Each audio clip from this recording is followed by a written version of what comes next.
Dios te bendiga, joven, que escucha este mensaje del Ministerio El Sonido del Futuro. Quisiera que pausaras y reflexionaras. Debemos de confiar en el poder del Señor diariamente.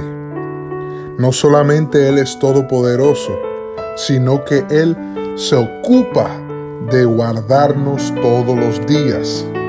Probablemente estás enfrentando una situación en la cual no ves una resolución. Pero la Biblia dice en el libro de los Salmos 121, verso 1 y 2, dirijo la mirada a las montañas. ¿De dónde vendrá mi ayuda? Mi ayuda viene de Dios, creador del cielo y de la tierra.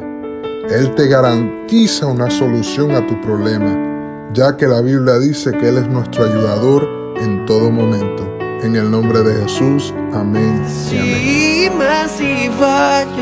Cimas y valles, Dios de cimas y valles, tú estás ahí. Padre, tú quitas y tú das, cada tormenta, cada paz. Tu amor hoy por siempre permanecerá. Padre, tú quitas y tú das, cada tormenta, cada paz. Tu amor hoy por siempre permanecerá.